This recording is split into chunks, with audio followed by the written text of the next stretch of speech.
que c'est pas Merkel qui a besoin de Sarkozy peut-être aussi?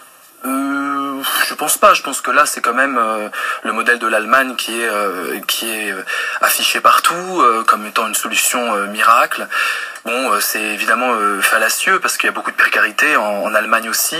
Les écarts de salaire se creusent, donc il y a les emplois partiels qui se multiplient. Donc là aussi, il faut revoir un peu cette idée de mirage. Mais bon, moi, voilà, ce que je vois, c'est que c'est le même bord qui s'allie. C'est rien d'extraordinaire pour moi. Enfin, c'est un peu banal. Simplement, bon. Je sais pas si je vois pas tellement de courage politique de faire en sorte que ça soit par Merkel qu'on apprend que Sarkozy est président, enfin est candidat à la présidence.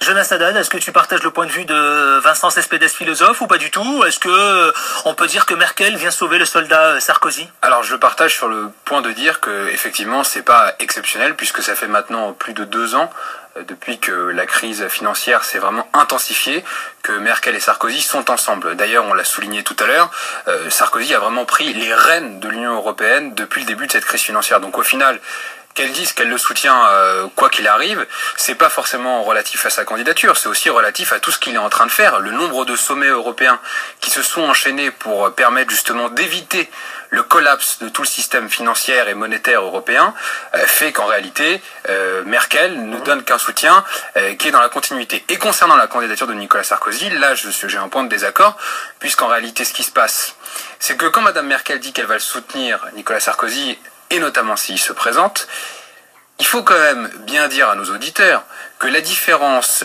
qui est celle de Hollande, qui va quémander un soutien de son partenaire allemand du SPD socialiste, qui lui accorde finalement, est quand même avec un grand contraste avec le soutien affiché, clair, aux yeux de toute la population d'Angela Merkel à Nicolas Sarkozy. Le contraste est très important. Est-ce que Vincent Cespedes, on peut pas parler d'un candidat affaibli qui justement enquête à la recherche d'un soutien? Oui, à la recherche d'un soutien, et puis avec l'idée d'enfumer le bilan de la présidence qu'on a eu, quoi. C'est d'ailleurs étonnant de voir cette droite aux abois qui passe son temps à être agressive et arrogante et violente pour gommer en fait un bilan qui est pas si génial que ça. Bon, faut dans tous les domaines, on peut pas dire que ça brille d'excellence et que ça transpire de grandes visions humanistes, quoi. Donc c'est la même droite d'ailleurs avec le parti en Hongrie, quoi, qui est un parti plutôt peu recommandable pour moi à mon yeu. Moi, je suis plutôt humaniste et j'y vois pas beaucoup de motifs d'enthousiasme et d'espérance sur l'Europe. Vraiment pas du tout. Jonas Haddad. Je peux pas laisser passer la comparaison avec la Hongrie parce qu'en termes justement je pense de construction européenne, on n'est jamais allé aussi loin qu'avec Nicolas Sarkozy, qui a quand même proposé la gouvernance économique de l'Europe, qui allait jusqu'à proposer un impôt commun sur les sociétés, et donc au final on est bien loin de la vision de Viktor Orban. Je veux dire, quand d'un autre côté vous avez François Hollande qui nous propose d'inscrire la loi de 1905 dans la Constitution, alors qu'il n'a même pas lu l'article 1er de la Constitution qui dit que la République est laïque, une et indivisible, il y a un fossé, et je pense qu'aujourd'hui personne ne peut nous donner des leçons d'humanisme quand notamment, et dans le respect de la République, quand notamment François Hollande et toute sa majorité ont combattu la loi sur la burqa. Accepter, et là on pourra en parler tout à l'heure, que on ait des pratiques qui violent l'égalité entre hommes et femmes, c'est là un vrai clivage entre nous et le Parti socialiste. C'est caricatural. Vincent Cespedes. Pensez-vous vraiment que Hollande n'a pas lu le premier article de la loi 1905? Ne dites pas des bêtises. Et pensez-vous vraiment qu'on est pour la lapidation des femmes? Arrêtons de tomber dans la caricature. Alors dans ce cas, c'est une opération électorale. À chaque fois que vous prononcez le mot Hollande, c'est cacaboudin. Et à chaque fois que vous dites Sarkozy, c'est il va. Excusez-moi, d'abord, Hollande, bon, il y a un programme, il est intelligent, ce programme. Vous n'êtes pas d'accord, ok, on peut discuter sur tel et tel article, mais ne dites pas c'est idiot. Il y a beaucoup d'intelligence sur lesquels je reconnais la valeur du programme.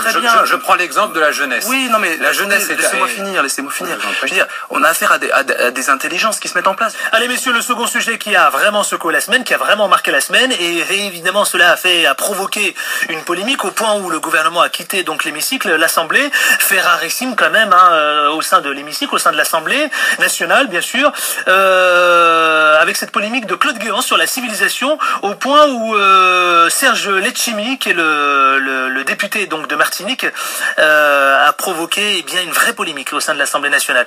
D'abord messieurs, est-ce qu'on peut regretter ces propos? Vincent Cespedes, est-ce que il y a maladresse? Est-ce que le mot a été mal choisi? Est-ce que c'est une volonté de sa part d'employer le mot civilisation?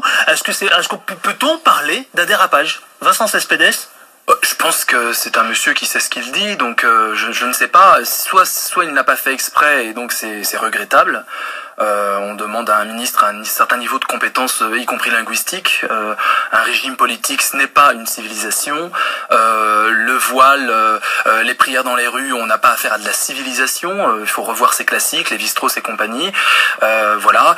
On peut avoir par exemple un président syrien qui est un boucher avec qui assassine son peuple. C'est pas pour autant qu'il s'agit de la civilisation syrienne qui peut être grandiose. Donc tu parlais de voile tout à l'heure. Certains disaient que les propos de Guéant visaient les musulmans français. Ben oui, on l'a tous lu comme ça. Il y a une lecture subliminale maintenant depuis 5 ans, enfin depuis ce fameux ministère de l'identité nationale et de l'immigration. On a quand même en grille une sorte de grille subliminale qui consiste à nous dire que l'islam n'est pas soluble dans la République, grosso modo, et de diaboliser, de dire finalement que tous les problèmes, et dans le problème vous mettez la crise, vous mettez la délinquance, vous mettez l'échec scolaire, etc. Tous les problèmes seraient dus aux étrangers, seraient dus, alors ça peut être les Roms, ça peut être les étudiants étrangers, donc là on leur réserve un sort absolument ignomineux. Donc voilà, donc soit c'est un dérapage et donc c'est une incompétence, et moi je suis absolument intraitable sur l'incompétence. Un ministre doit utiliser les mots et doit soit c'est une provocation, et dans ce cas contrôler, oui, plus ou moins, c'est-à-dire un flirt avec l'extrême droite, Guéant qui est l'homme qui susurre à l'oreille de l'extrême droite. J'ai tendance à croire qu'il s'agit un peu de ça, puisque c'est dans le calendrier, on se demande si Marine Le Pen va être candidate, et tout d'un coup on a une phrase comme ça. Mais encore une fois, c'est au détriment de l'analyse politique. C'est toujours les gentils contre les méchants, c'est toujours l'ennemi intérieur, et c'est une manœuvre. Les Français sont lassés de ça, et des grands succès populaires comme Intouchables, etc. montrent que on n'en peut plus de cette politique qui vise à dire haïssez et votez pour haïr. Jonas Haddad, même question, hein. Alors là, ma réponse va être assez claire. D'abord, de toutes les personnes qui ont parlé de cette phrase, j'ai été un des seuls à assister à cette réunion. J'étais à la convergence de l'Uni, je me trouvais dans la salle au moment où Claude Guéant a prononcé cette phrase. Je vais vous le dire très franchement, il y a 2 choses qui m'ont choqué. La première chose, et on parlera de la phrase en elle-même tout à l'heure, la première chose, c'est la réaction de ce député qui a comparé cela au régime nazi. Serge Letchimy. Voilà, le député des Martiniques, apparenté socialiste, qui se réclame comme héritier d'Aimé Césaire, devrait revoir ses classiques, puisque lui aussi, s'il a un problème de compétence avec l'histoire, je rappellerai pour nos auditeurs qui sont très au courant de cela, le régime nazi a organisé le génocide massif de population. Quelle espèce de comparaison affreuse on peut faire avec la phrase qui a été prononcée par Claude Guéant? C'est faux, c'est pas une comparaison. Je pose la question. C'est pas une comparaison. Je vais terminer mon propos. Pas du tout une comparaison. Et par rapport à la civilisation, il faudra également avoir une analyse très fine de ce qu'est une civilisation. À partir d'un certain moment, je cite également Lévi-Strauss, qui dans son dernier ouvrage, avant même de mourir, disait « Si la civilisation occidentale veut se perpétuer, veut continuer, elle doit s'aimer elle-même. Et si on veut s'aimer, il n'y a pas de honte à dire que sur certains points, la civilisation occidentale a produit une société dans laquelle la liberté des mœurs est acceptée. Et donc en cela, oui, elle est supérieure à d'autres. Même si Juppé dit regretter quand même le mot civilisation. Non, mais Alain Juppé a le droit de regretter le mot civilisation. En revanche, je pense qu'il ne regrette pas l'analyse qui a été faite de Claude Guéant, que ceux qui ne respectent pas l'égalité homme-femme ne peuvent pas être considérés comme égaux. Alors, Vincent Cespedes, vous voulez d'abord réagir par rapport à Jonas Haddad, ce qu'il disait tout à l'heure, il faisait référence au nazisme. Enfin, c'est pas lui qui faisait référence, c'est Serge Letchimy. D'abord, l'égalité homme-femme n'est pas respectée en France. Les femmes gagnent moins. 20% de différence d'écart de salaire, 12 000 euros par an entre un cadre homme et une cadre femme. Donc l'égalité n'est pas respectée, les femmes sont battues en France, elles meurent sur les coups de leurs conjoints. Donc déjà, votre civilisation, elle ne marche pas. Aucune profession ne leur est interdite. Le mot, là, c'était pas une comparaison avec le nazisme, c'était, si on dit que la civilisation occidentale est formidable, et que la civilisation arabe ou je ne sais pas quoi est horrible, est-ce que vous classez le nazisme comme faisant partie de la civilisation occidentale? Si oui, Ça pose problème sur ce qu'on entend par civilisation. Sinon, au nom de quoi vous rejetez ça? Puisque l'Allemagne était au fait de la civilisation occidentale à l'époque. C'était une démocratie. La musique, la philosophie et les lumières étaient déployées là-bas. Et on a eu de la boucherie. Donc on voit bien que l'opposition entre la barbarie d'un côté et la civilisation de l'autre n'est plus tenable. C'est justement la Deuxième Guerre mondiale qui nous a montré que c'était plus tenable. Donc arrêtons de jouer avec le feu, avec des mots comme racisme, sans comprendre que le mot race est invalidé par les scientifiques, avec le mot comme civilisation qui est complètement aujourd'hui invalidé avec des propos comme Guéant, qui est simplement de la instrumentalisation politique. Messieurs, nous arrivons au terme de cette émission. Peut-être que tu voulais rajouter quelque chose, Jonas Haddad, non? Non, mais au final, on le voit bien, c'est toujours la repentance de gauche de considérer que notre civilisation est inférieure. Alors, c'est pas comme ça qu'on intègre les gens. On intègre les gens en disant que la France est un pays de très belle réussite. Je suis désolé. Sarkozy a vachement intégré les gens. Non, mais arrêtons de délirer. Mais Sarkozy est un petit Français de sang mêlé qui est marié avec une Italienne. Le pauvre Choupinet. Allez. Merci, messieurs. Vincent Cespedes, donc, qui est philosophe. Merci d'avoir été avec nous dans Ça fait débat en partenariat avec rue89.com. À très bientôt. De s'en mêler, on savourera l'expression. Hein.